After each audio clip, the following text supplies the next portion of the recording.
Hi, everyone. I wanted to make a video to talk a little bit about some things that have been going on in the Argentine media and some comments that I made about the Global Tech Forum in Argentina, amongst other things. So let's go through it. I am a supporter of the philosophy of what Milei is trying to do in Argentina.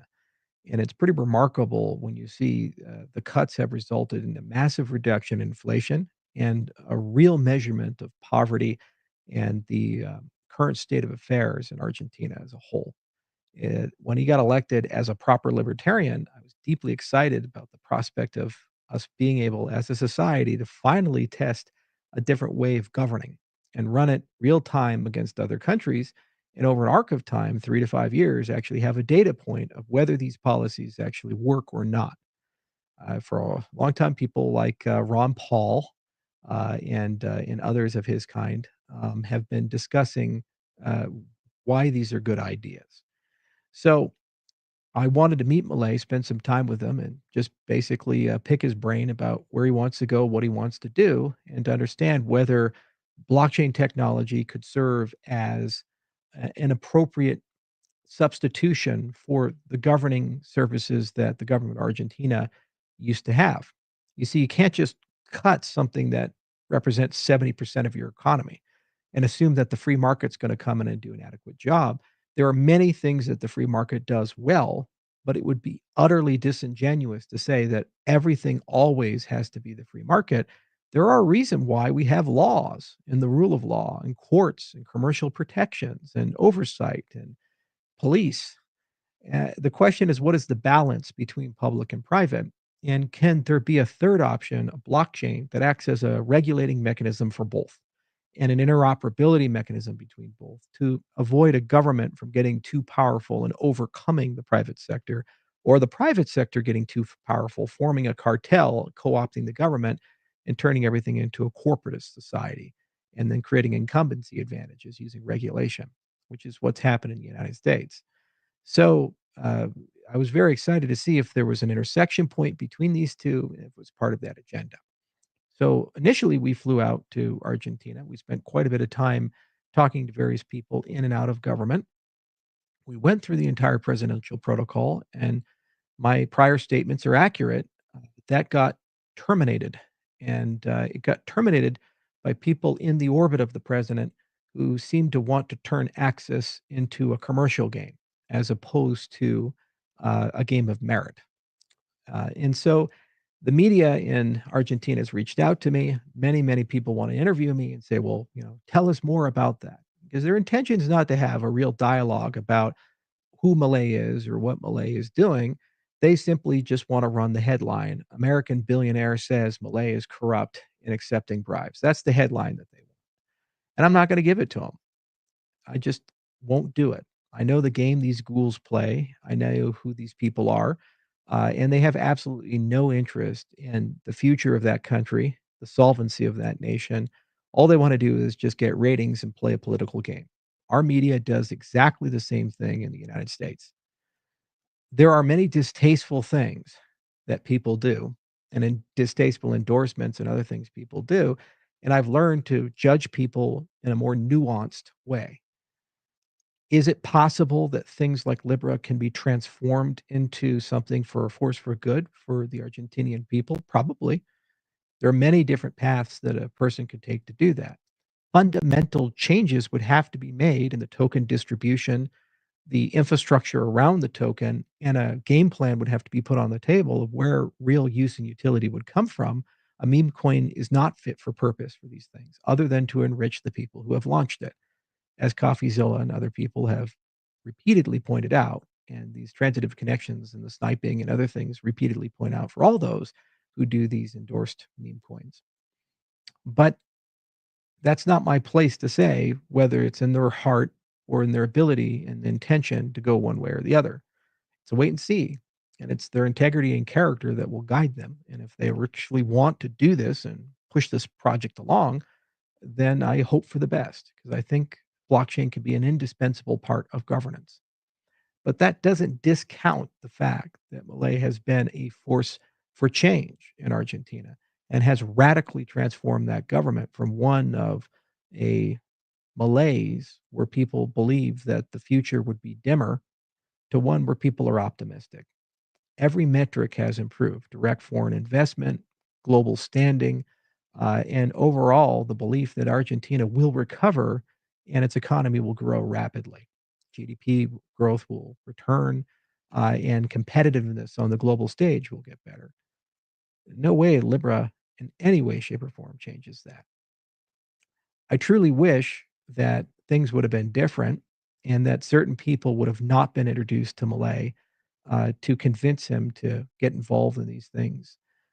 But here's the reality that people are missing. If a person's in their 50s and 60s and 70s, as Trump is, or Malay is, or other politicians who are in the ruling class, this technology is so blatantly alien to them. Think about it. They grew up in a time before the internet, before cell phones. They grew up at a time when you wanted to hang out with your friends. You got on a bicycle and rode to their house. Maybe they're there, maybe they're not there. You could call them on the phone. Well, you're calling a landline, and their mom would say, "Oh, I think I saw Johnny. I don't know." That was where they started, and they walked through the technological miracles and innovations and saw things like the personal computer revolution, saw things like the dawn of the internet with the old 56K modems and the little screeching that tie up your phone line, and then saw the rise of social media, amongst other things. And some people have adapted exceedingly well, some people haven't. And AI and blockchain are two very new innovations, and they have radically different cultures, radically different structures, radically different rules.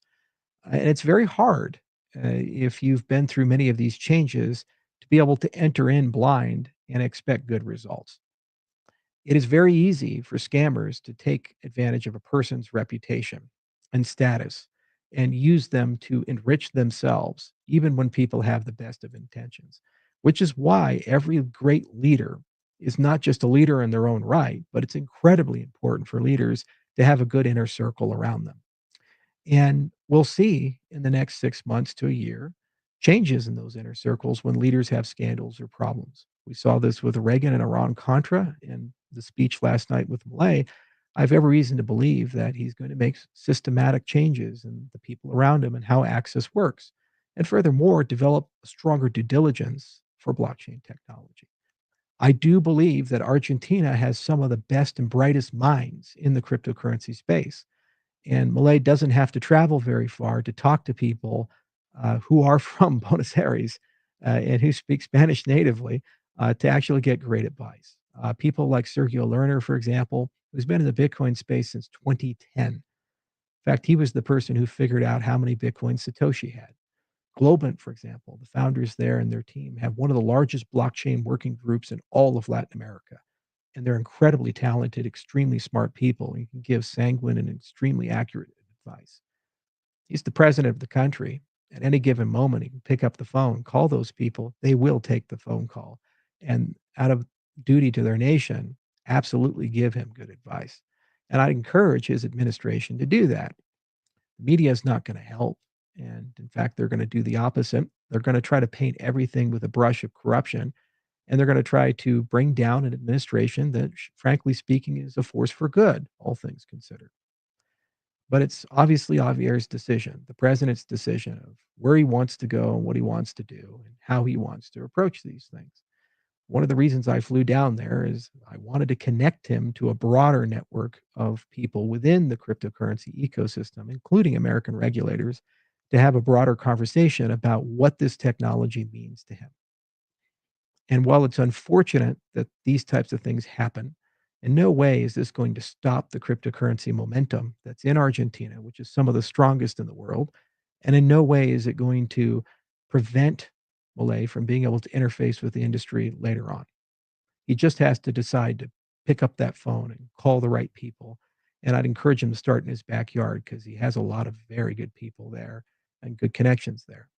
For my part, I will continue being a supporter of the libertarian cause, and I will be always a supporter of the hybridization of government with blockchain. I believe that you need to have a public sector, a private sector, and a blockchain sector. And only when these three things are put together can we ever truly return to that Lockean notion of the government being a trust and us being the beneficiaries of it, and for society to evolve and improve.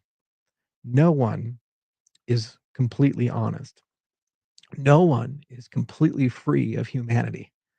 And the great part about blockchain is it doesn't matter if you're the president or a peasant or someone in between, it treats you exactly the same way and it forces everybody to play by the same rules. And the existence of a capability like that is what moves society forward. The other thing is the interoperability between other nation states. You have this concept of the smart cow effect. Only one country has to figure out the ideal model. And because it's open source, every country gets it. All the cows get out if one smart cow can open the gate. And my hope was that Argentina could serve as that example, because in the absence of all these government services, some of which people will dearly miss, there is an opportunity to rebuild them using blockchain infrastructure and then use that to allow the private industry to come in and have that be appropriate oversight and prevent them from getting too powerful, forming an oligarchy and overtaking the government and turning it into a corporatist structure.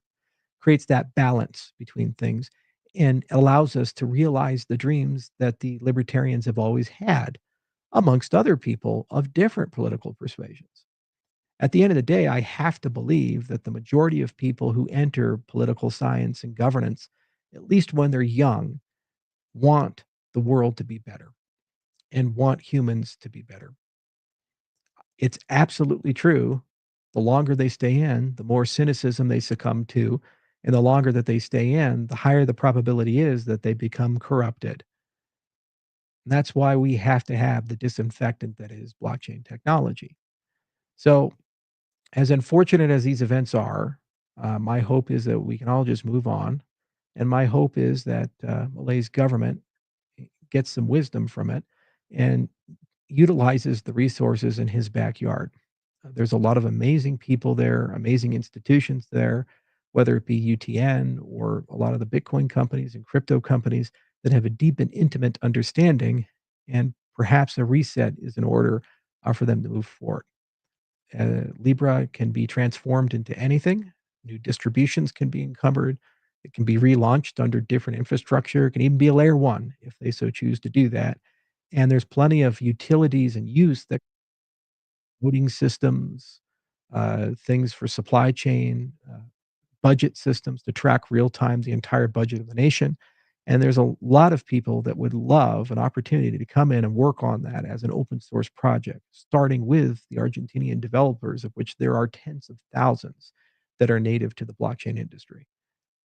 And of course, we would. And I know for certain that other people like Avalanche would and ICP would, if only given an opportunity. So it's their decision what to do with it and how to treat it and where to go from here. But to the media of Argentina, I'm not going to be your patsy, and I'm not going to be your water boy to go carry attacks on the president. You do a fine job of that, and you're well more than welcome to continue your crusade anywhere you want to take it. But honestly speaking, look at yourselves in the mirror and ask yourself, is that really going to improve the country? Do you want to go back to where you started? Or do you want to take a chance to make things better? Yes, it's important to call truth to power and sometimes remind leaders that when they become the president of a country, the people that they were friends with before they become the president have to sometimes, for the good of the nation, take a back seat, a reduced role until you get out of office, and then you can go back to that social network. And maybe it is good to remind a president of that from time to time. But the other side of the social contract is you have to let people make mistakes. And you can never allow a mistake to solely define every single thing a person has done. And if you're unwilling to hold such a standard, then you have to ask yourself, how would your life be if you weren't allowed to make mistakes, to misspeak, to live under such extreme scrutiny that the minute you slip up, there are dire consequences? These are human beings, as great as they can be, as virtuous as they can be. No human is perfect. So it's what they do after the mistake is made, the accountability they take, the integrity they have, and the changes that they make. The question shouldn't be whether you impeach the man. The question should be what reforms are necessary so such oversights and mistakes aren't made again, and who holds them accountable to making those reforms? And how do we keep moving forward and improving things? If you're unwilling to engage in that type of dialogue, then can you honestly expect people to take you seriously? Because your only job is to destroy, not to create. And we will never get ahead as a society if that's the case. So the people of Malay's government, keep up the good work, keep the faith, keep building. Every one of us abroad want you to succeed. We really do. And stay away from the meme coins. They're tough. They really are. And there's a lot of people in this space that their only job is to make a buck. They don't really care if you succeed. They don't really care if you build a great nation or not. They just want to improve their own lot in life.